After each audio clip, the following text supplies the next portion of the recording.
পূর্ণভবা খবরে সবাইকে স্বাগতম। আজ শুক্রবার নিতপুর দলীয় অফিসে পোরশা উপজেলার বাংলাদেশ জাতীয়তাবাদী দল বিএনপির সালেক চৌধুরী গ্রুপ মহান স্বাধীনতার ঘোষক বহুদলীয় গণতন্ত্রের প্রবর্তক বিএনপির প্রতিষ্ঠাতা চেয়ারম্যান সাবেক রাষ্ট্রপতি বীর মুক্তিযোদ্ধা শহীদ প্রেসিডেন্ট জিয়াউর রহমান বীর উত্তম এর ৪৪তম শাহাদাত বার্ষিকী উপলক্ষে আলোচনা সভা ও দোয়া মাহফিল আয়োজন করা হয়। অনুষ্ঠানে প্রধান অতিথির বক্তব্য রাখেন আলহাজ তৌফিকুর রহমান শাহ চৌধুরী। তিনি বলেন,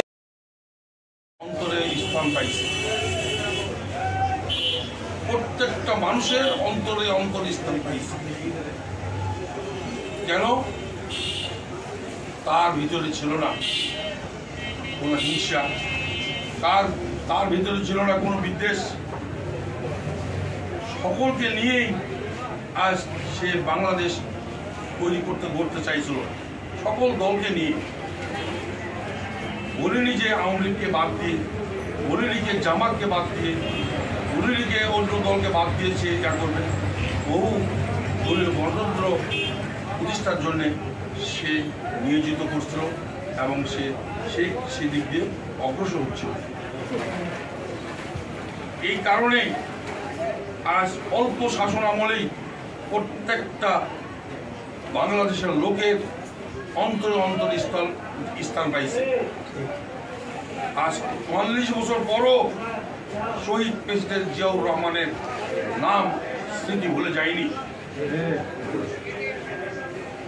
কারণ ওই স্থানটুকু দিয়ে গেছে বিদায়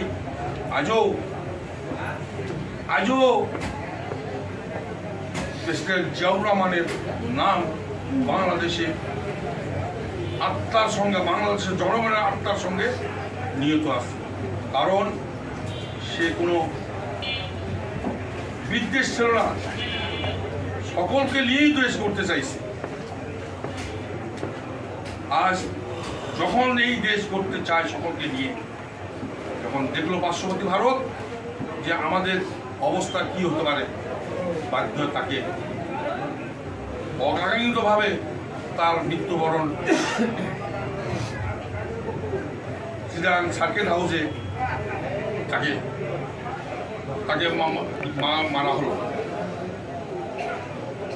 মারার পর তার যে জানাজার পৃথিবীর মধ্যে সবচেয়ে বড় জানাজার লোক এই প্রেসিডেন্ট শহীদ জিয়াউর রহমানের যেতে হয়েছে। কেন? আমাদেরকে বুঝতে, আজকে আমরা বলি সবাই আমরা জিয়াউর রহমানের সৈনিক, প্রেসিডেন্ট জিয়াউর সৈনিক। আমাদের বুঝতে হবে আমরা ১৭ বছর ধরে নির্যাতনের শিকার হয়েছি। বাংলাদেশ তথা বিএনপির সমস্ত সংগঠনের লোক আমরা আওয়ামী লীগের কাছে নির্যাতন হয়েছি। কেন নির্যাতন হয়েছি? তাদের এই বেশিরভাগ তাদের হিংসাত্মক মনোভাব, এই রাজনীতির রসায়নালয় আমরা এই ইয়াতে হয়েছি। এটা আমাদের বুঝতে হবে যে আজকে আমাদের বিএনপি ক্ষমতা কিন্তু নাই। ইনশাআল্লাহ বিএনপি ক্ষমতা আসবে ইনশাআল্লাহ। কিন্তু এই বিএনপি ক্ষমতা আসার আগ মুহূর্তেই আজকের কথাগুলো বলতেছি, আমার এখানে সব নেতারাই আছে, সকল ইউনিয়নের নেতারাই আছে। বলার উদ্দেশ্য হলো যে আমরা কি ক্ষমতা পাই গেছি? আমরা এই ক্ষমতা পাই গেছি মর্মে কিন্তু আমরা চলাফেরা করতেছি, ভাবে চলাফেরা করতেছি। আমাদের যে ওই জনগণের পাশে দাঁড়াতে হবে, ওই জনগণের কাতারে যেতে হবে। আমাদের এতটুকু চিন্তা ভাবনা আমরা মাথা নিয়ে চলাফেরা করতেছি। সত্যি আমরা বুকুর হাত দিয়ে বলি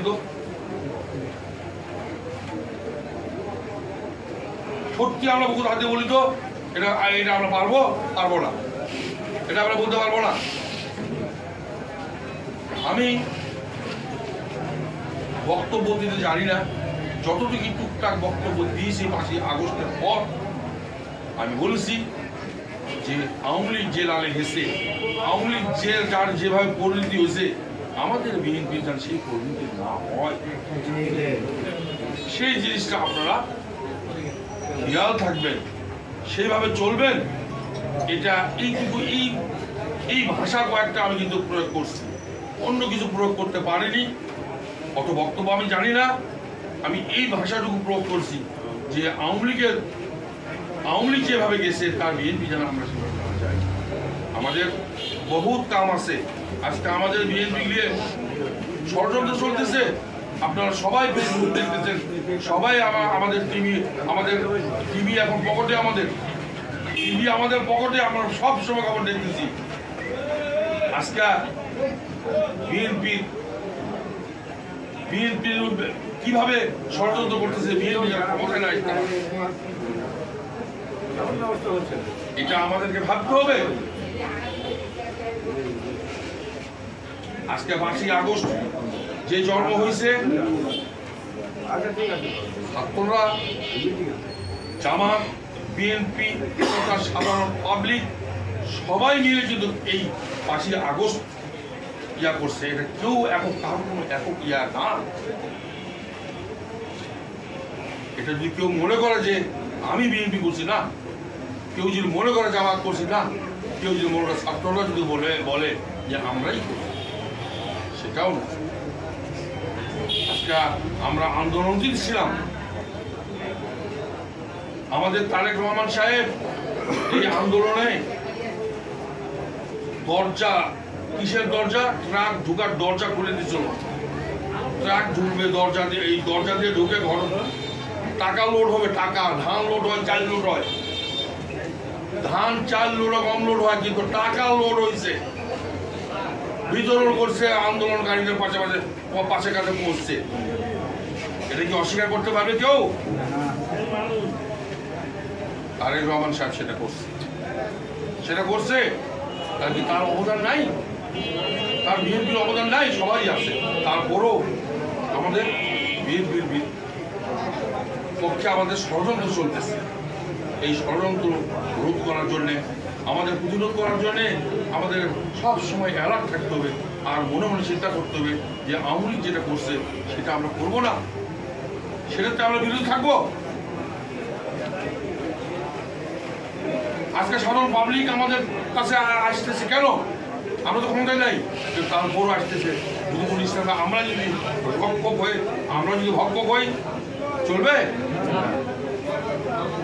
আমরা তো ভক্ষক হচ্ছি, আমরা এটাই চলতেছি। বড় দুঃখের কথা, দুঃখের সাথে কথাগুলো বলতেছি। আমার অনুরোধ